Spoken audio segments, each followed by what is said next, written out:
आइए आज आप सब सुनेंगे हल षष्ठी व्रत की कथा। इस व्रत को अलग अलग प्रदेशों में अन्य नामों से जाना जाता है।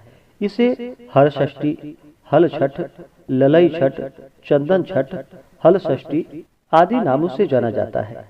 इस व्रत को खासकर स्त्रियां अपने संतान की रक्षा के लिए, संतान की उन्नति के लिए, सुख समृद्धि की प्राप्ति हेतु इस व्रत को धारण करते हैं। आप सभी भक्तों को हल षष्ठी व्रत की ढेर सारी शुभकामनाएं। हल षष्ठी का व्रत, जो कि हर वर्ष भाद्रपद माह के कृष्ण पक्ष की षष्ठी तिथि के दिन इस व्रत को धारण किया जाता है। यह पर्व भगवान श्री कृष्ण के ज्येष्ठ भ्राता श्री बलराम जी के जन्मोत्सव के रूप में मनाया जाता है। इस दिन श्री बलराम जी का जन्म हुआ था। यह व्रत संतान प्राप्ति, संतान की लंबी आयु व सुख समृद्धि की प्राप्ति के लिए माताओं द्वारा अपने पुत्र की रक्षा हेतु इस व्रत को धारण किया जाता है, ताकि उनकी संतान सुरक्षित रह पाए। तो आइए सुनते हैं हल षष्ठी से जुड़ी हुई दो पौराणिक कथाएं।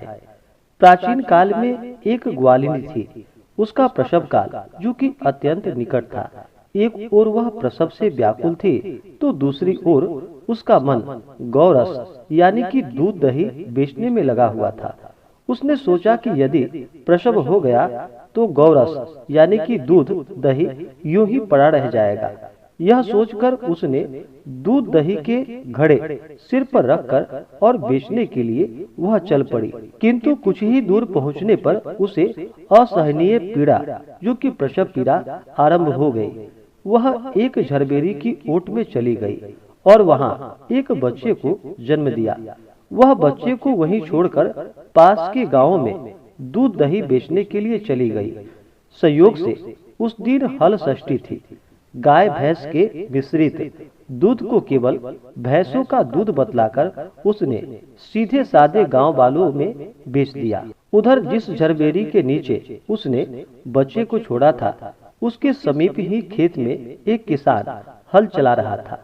अचानक उसके बैल भड़क उठे और हल का फल, जो कि शरीर में घुसने से वह बालक मर गया।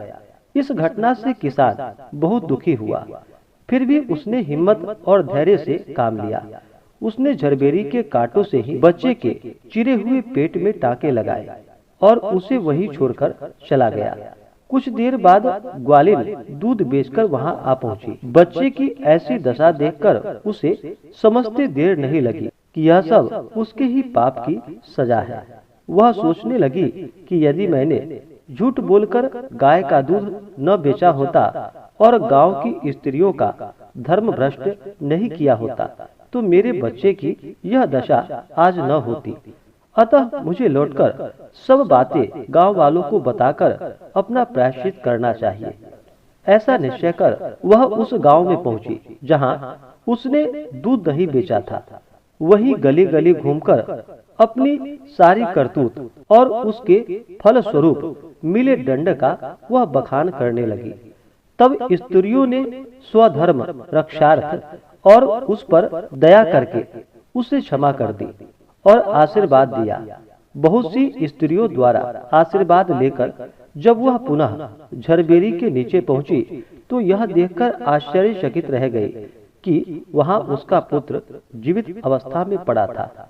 तभी उसने स्वार्थ के लिए झूठ बोलने को ब्रह्म हत्या के समान समझा और कभी झूठ न बोलने का प्रण किया। इस प्रकार षष्ठी देवी की कृपा से उसका पुत्र जीवित हो उठा। तो बोलिए प्रेम से षष्ठी देवी माता की जय। दूसरी कथा के अनुसार एक बार काशीपुरी में देवरानी व जेठानी रहती थी। देवरानी का नाम तारा व जेठानी विद्यावती थी। दोनों ही नाम अनुरूप तारा उग्र स्वभाव तथा विद्यावती अति दयालु थी। एक दिन दोनों ही ने खीर पका ठंडा करने के लिए खीर को आंगन में रख दी और बातें करते अंदर बैठ गई। तभी दो कुत्ते खीर देखकर खाने लगे। अब आवाज सुनकर दोनों देवरानी व जेठानी बाहर आई तो अपनी खीर को कुत्तों को खाता देखा। विद्यावती अपनी खीर को जूठन जान बचा शेष को भी कुत्ता के सामने पुनः डाल आई और तारा ने दूसरे कुत्ते को एक कमरे में बंद कर खूब मारने लगी। जैसे तैसे वह कुत्ता अपनी जान बचाकर बाहर भागता है। दूसरे दिन दोनों कुत्ता एक जगह मिलते हैं और एक दूसरे का हाल पूछते हैं। इस पर विद्यावती के खीर खाने वाला कुत्ता कहता है कि वह स्त्री बहुत ही दयालु थी, उसने मुझे बाकी बचा खीर भी खाने को दे दी। ईश्वर करे कि वह जब मेरा दूसरा जन्म हो तो मैं उसी की संतान बनूं और उसकी खूब सेवा करूं। अब दूसरा कुत्ता कहता है कि मैं भी उसी औरत का संतान बनूं, जिससे कि मैं उससे बदला ले सकूं। उस दिन हल षष्ठी व्रत था। तारा की मार से वह कुत्ता मर गया। अगली हल षष्ठी व्रत के दिन तारा ने एक पुत्र को जन्म दिया। जन्म के बाद वह बालक अगली हल षष्ठी व्रत के दिन मर गया।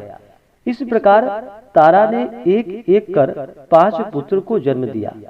उनका पुत्र 1 साल बाद हल षष्ठी व्रत के दिन मर जाता था, जिससे तारा दुखित होकर हल षष्ठी माता से प्रार्थना करने लगी।